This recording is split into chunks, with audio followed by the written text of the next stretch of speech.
I hate rainy days. There is nothing that comes good with it. I hate the darkness. There are bad memories that come with it. It was a day like the one today.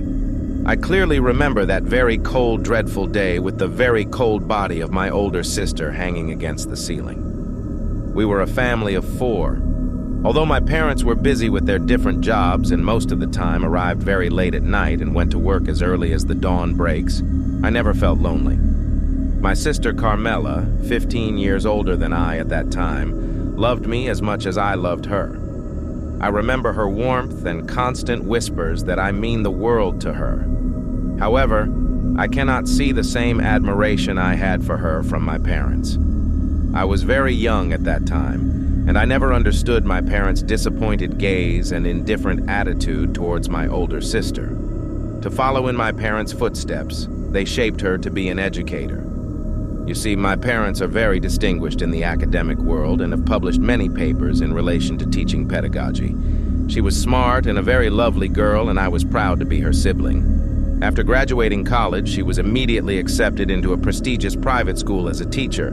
She was very happy and told me to ask anything I wanted when she received her first salary. However, 2 months have passed when her cheerfulness suddenly changed. It is not like how she once used to be. She was always unkempt. She often had an argument with our parents. I often hear her crying at night in her room next to mine. She became forgetful and always seemed to stare blankly into space. Despite all of that, there was one thing about her that did not change, and that was, she is trying to smile whenever she sees me. It pained me seeing her become like that. It was early spring when I remembered that purple hyacinth was growing near the park I played with my friends on weekends. It is a 30-minute ride from school. I was so eager to get those flowers, despite knowing that I will be arriving home later than usual. Picking the flowers made me smile as I kept on imagining my older sister's happy expression if I arrived home with it. She has liked purple hyacinth for as long as I can remember. Older sister often puts it in the vases at home, but whenever Mother sees them, Mother would throw it in the trash bin. My sister would put purple hyacinth again by the next day. That is how much she liked that flower. As I was going home, the rain started to pour, a heavy downpour. I was forced to take shelter under the waiting shed. Holding the flowers with my muddy hands, I was shaking from the cold, waiting for a vehicle to take me home. The rain was so strong that it caused a power outage, so the ride home was chilling and dreary. I expected that it would be dark at home too because of the loss of electricity, however. In contrast to my expectations, our house was burning brightly. Brightly indeed, it was burning fiercely from the fire. Neighbors were surrounding the house and firefighters were trying to put off the fire. I did not know what emotion overthrew me when my feet launched me rushing towards the house. There were people who caught me and pulled me away from the burning first floor of the house. They were saying something, but I did not understand them. All I could see was my hand reaching out to the burning house and calling out to my older sister and my parents. When I saw that the firefighters had already gotten in, I rushed inside and pulled away from the grasp of whoever was holding me. Everything was blurry and my eyes were hurting from the leftover smoke as I was running. I went to where the firefighters went first. It was in the kitchen on the first floor of our 2-story house, where once our lively kitchen was now covered in utter darkness and engulfed with a burning smell. There were 2 burned bodies on the kitchen floor. The bodies were unrecognizable, but with their silhouette, I was positive those were my parents. A lady rescuer was caressing my back as I was puking at the sight of the scene. They said most of the first floor was burned, but the second floor, not too much, but we should be careful because the house's foundation acquired some damage. I was not done vomiting when some rescuers were climbing down the stairs carrying a basket stretcher with a body. A person shouted for an ambulance. My heart panicked with the thought that it was my older sister. As I tried to approach the victim ready to be transported to the ambulance, a glimpse of it showed that it was not my sister. It had a figure of a man, but the face was burned. Confused and scared, I was going in circles asking the rescue personnel the whereabouts of my sister, when suddenly a voice called upstairs shouting that there is another body. Without further notice, I immediately ran upstairs. With the now run-down house, 2 of the rescuers were outside my older sister's room. I pushed them aside while still hoping that my older sister was not the person they found. That hope was crushed. My trembling hands slowly let go of the flower and fell with a soft thud the same time my weakened knees fell on the floor. Cold sweat crawled out from my skin, and I bursted into tears, tears that did not shed when I saw the corpse of my parents earlier. That was the first and last time I cried so much. My older sister, still wearing her teaching uniform from work, with her lifeless body hanging on the ceiling with a rope around her neck.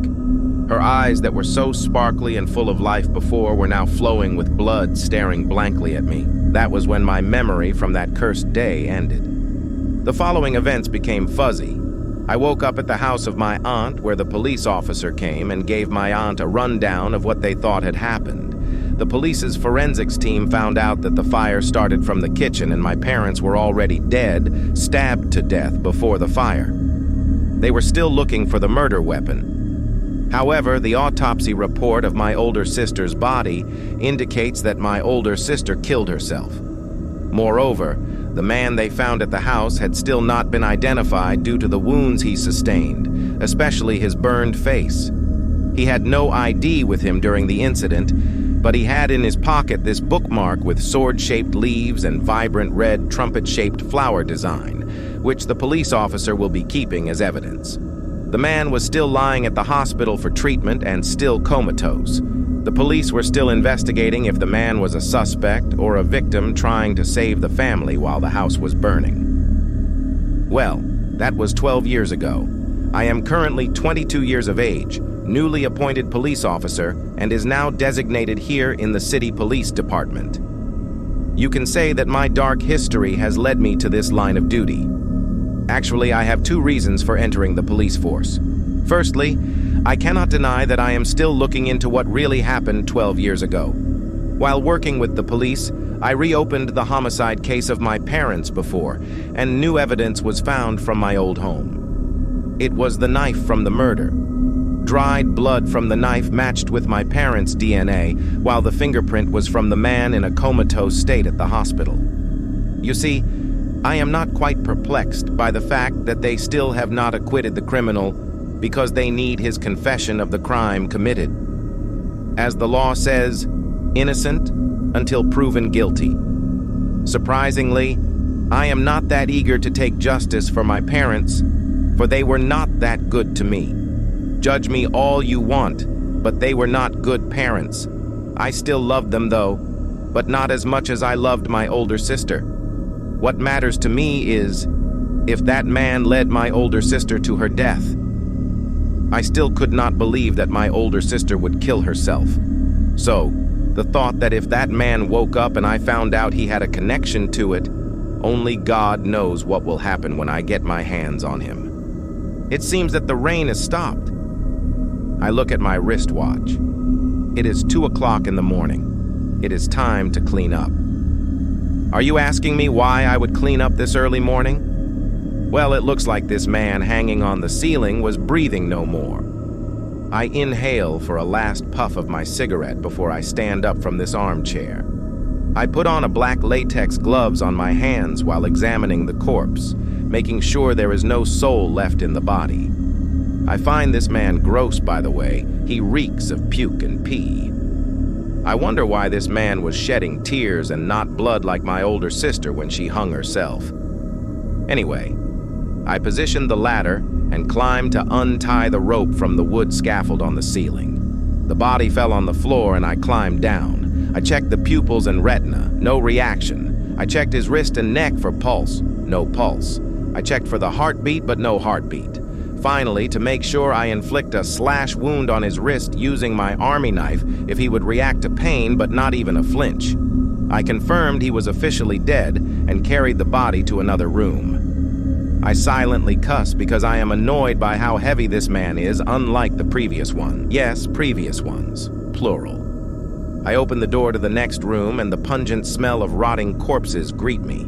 As I open the lights, the room lightened, showing a classroom setup but with no windows, where there are chairs, desk, blackboard, and table at the center with my older sister's picture frame on it. She is as lovely as before.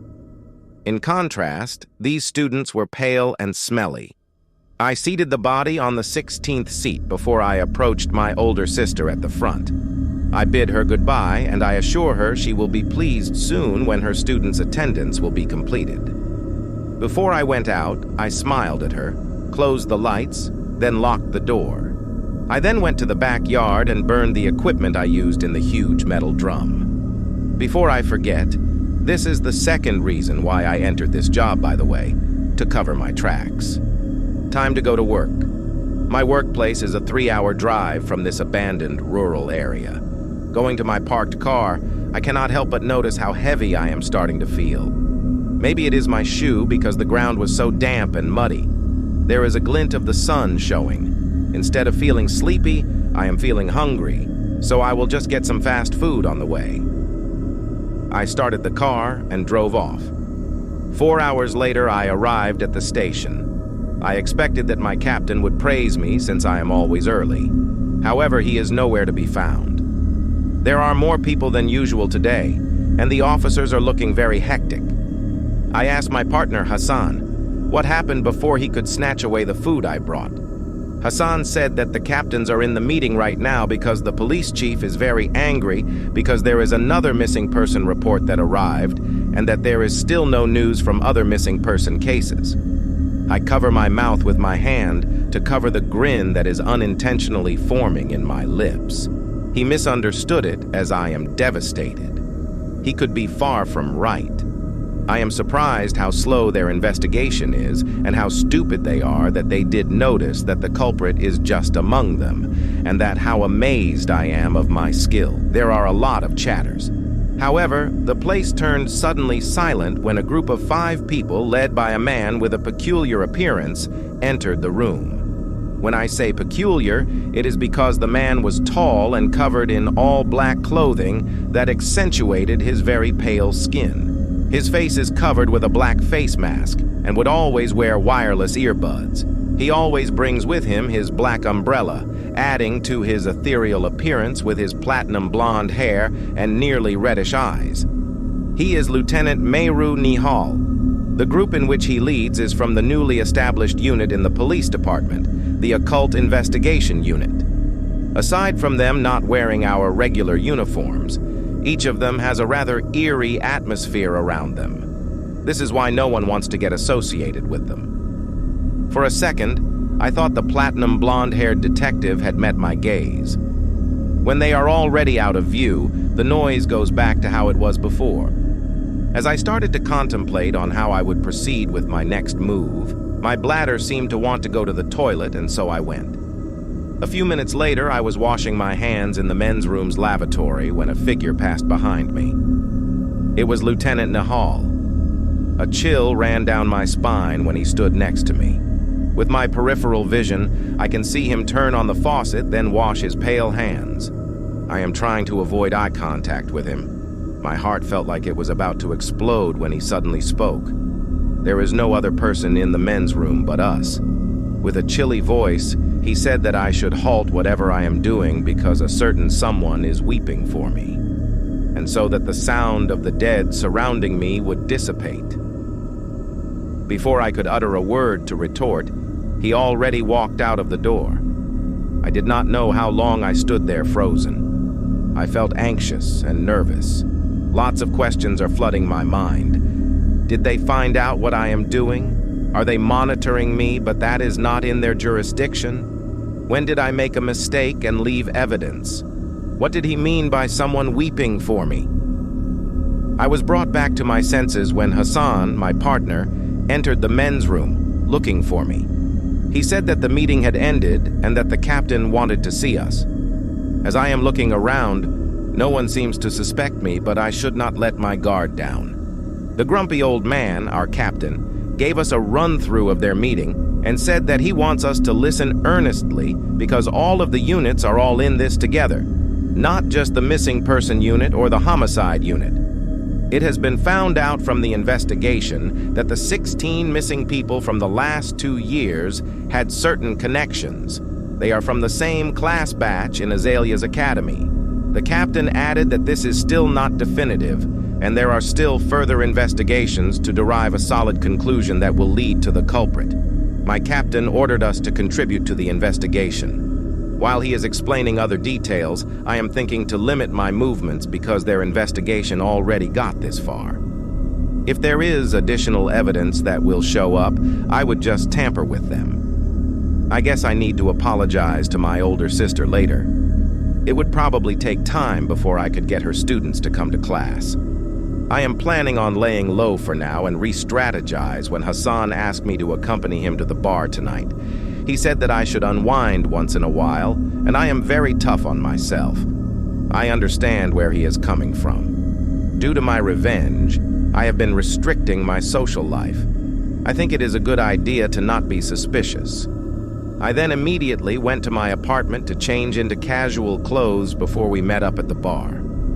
It was 8 in the evening when I arrived at the bar with Hassan. The loud noise was deafening, and the smell of different perfumes worn by people partying mixed with the smell of alcohol that filled the air was nauseating. Well, pretending to have fun is not that difficult. I do not know what to order, so I let my partner order for me. He looks like he had been here plenty of times before because of how familiar he is with the bartender.